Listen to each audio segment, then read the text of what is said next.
Okay guys, we're gonna continue with specific heat capacity. In this case we are talking about a silver ring that has a mass of 25.5 grams and a specific heat capacity, because it is silver, is 234 joules over kilogram Celsius. That ring is heated to a temperature of 84 degrees Celsius and then placed in a calorimeter containing 0.05 kilograms of water at 24 degrees Celsius. The calorimeter is not perfectly insulated. Now, this is the most interesting part of this problem. The calorimeter is not perfectly insulated, and 140 joules of energy is being transferred to the surroundings before a final temperature is reached. What is the final temperature? Now, this exercise is a little bit, not too much, but just a little bit more complex, and it's just a little bit more complex because we have that sentence that I point out. Is the calorimeter is not perfectly insulated. As I told you before in the other class, insulation is a perfect insulation does not occur in real life. There's always going to be a loss of temperature, therefore a loss of energy. I know that by definition energy cannot be lost, it's just being transferred. This is what happens. Okay, energy was transferred, yes, but the system itself is losing now those 140 joules. It's being transferred to the surroundings, so the surroundings absorbs those 140 joules of energy, but the system itself is not having that energy anymore. So what's going to happen? We have two substances that are taking part of this problem. The first substance is the ring, the silver ring. What do we know about the silver ring? As I told you before, it's good that we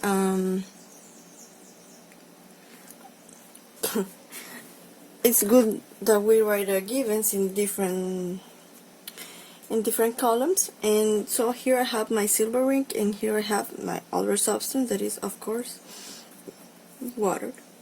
Now what happens? What do they have in common? Let's see, the specific heat capacity is different. Joules over kilogram Celsius here, and 4186 joules over kilogram Celsius over there in water. Now, it says the ring is heated to a temperature of 84 and then placed in a calorimeter. So that means that the silver ring was hot, then was placed into water. So we say initial temperature of my silver ring is 84 degrees Celsius. Now, how was the water initially? Initially, my water was at 24 degrees Celsius. So we say initial temperature of water is 24 degrees Celsius. Now, we have a system loss of 140 joules. Okay, this is energy, so this is a Q lost by the system. Okay, that's what we're going to consider here. And then it says what is the final temperature. Remember, in a system, in specific heat capacity, in a system both substances reach what we know as the thermal equilibrium. That means that the final temperature for both substances is the same. So I need to look the final temperature of both silver ring and water. Now, what else do we have? We have silver ring's mass, that is 25.5 grams. As I told you before, we need to do a conversion. So when you do the conversion, just divide by 1,000. This gives me a mass in kilograms of 0.0255.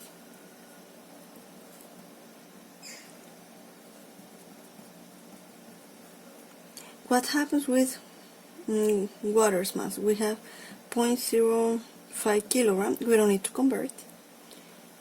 And after this, what do? First of all, we use this equation that relates that Q absorbed equals Q released, energy absorbed equals negative energy released. Now, which one absorbs and which one releases energy? The one that absorbs is the one that has less initial temperature in this case, and usually it's water. So this one is the one that absorbs. Therefore, silver ring is the one that releases energy. So silver will be the one that releases energy, because initially it was at a higher temperature. Now, we use this equation. I'm gonna write it. Okay, we have water and we have the ring, and let's see. Okay, what do we know about water? We know the mass, we know specific heat capacity, but we don't know the change in temperature. We just know the initial temperature. So we're going to consider the initial temperature to be unknown. Okay, that will be our variable. So we write what we know about water, that is 0.05 kilogram. The specific heat capacity, which is 4,186 joules over kilogram Celsius, and delta T of water, that is a W. Okay, now this is equals to negative mass of the ring, that is 0.0255 kilo, the specific heat capacity 234 joules over kilogram Celsius, and the unknown, that is delta T of the ring. Okay, that's what we know.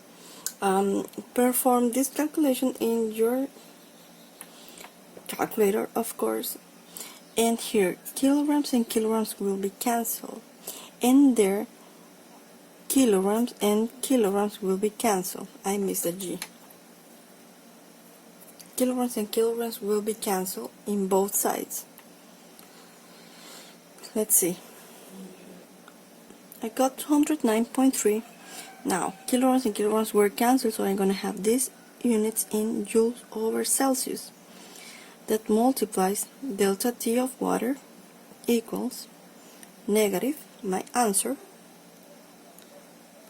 which is 5.967.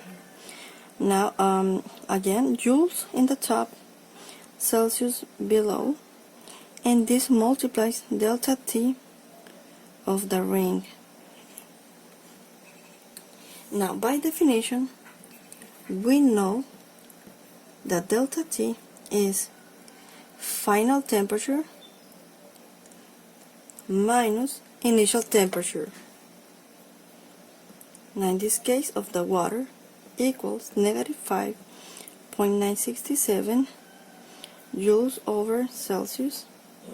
That multiplies the final temperature minus the initial temperature of the ring.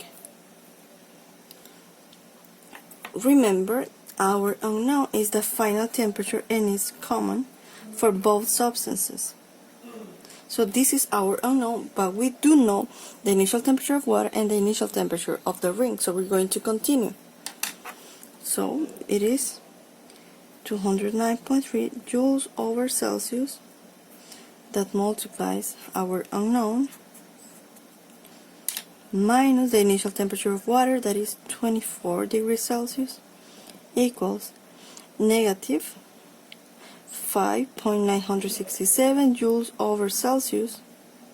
That multiplies our unknown, which is the final temperature, minus the initial temperature of the ring that was at 84 degrees Celsius.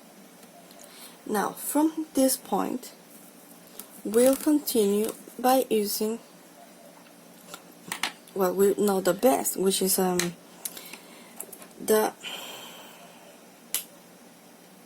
distributed property. So we're gonna do this. The element that is outside will multiply everything that is inside the parentheses. So this times my variable will be 209.3 joules over Celsius TF. We copy the symbol and we multiply 209.3 times 24. That gives me 5023.2. Now here, when you multiply here in the other, as you're multiplying joules over Celsius times Celsius, you're gonna have here just joules equals to my other side that is the same. You multiply times the variable, so you will get negative 5.967 joules over Celsius variable. Now negative and negative makes a positive, and 5.967 times 84 gives me 501.23. Here is joules. Remember, joule, centimeter, Celsius and Celsius are going to be cancelled. Now I'm going to place my variable in just one side. So I will have 209.3 joules over Celsius TF. Now this TF in the other side is doing a subtraction, so it comes to this side to add.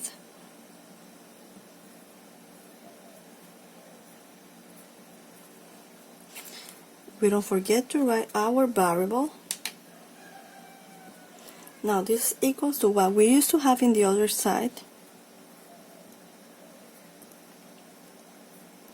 Now this one that is here, it's subtracting, comes to the other side to add.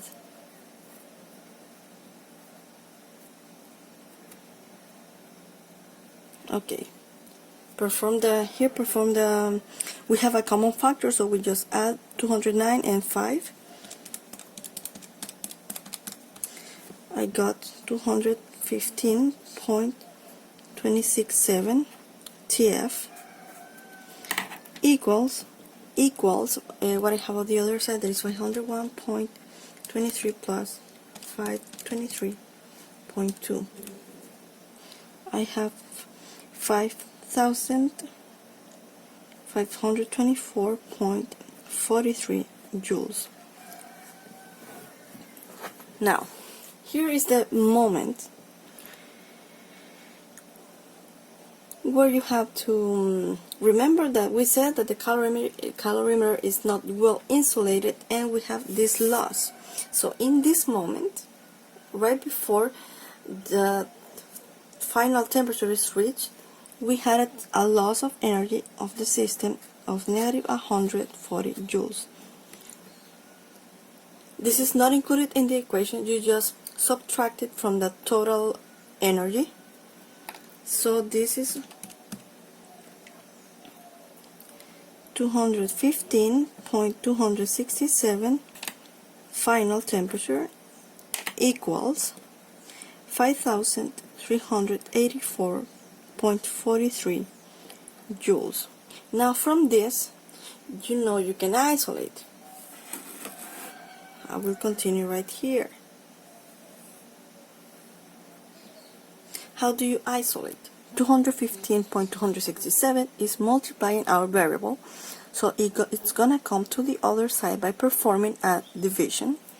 So you will have final temperature equals 5,384.43 joules divided by 215.267.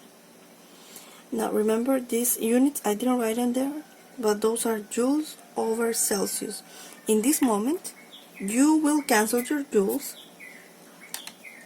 and your final temperature is going to be measured in the only unit that you didn't cancel, that is Celsius.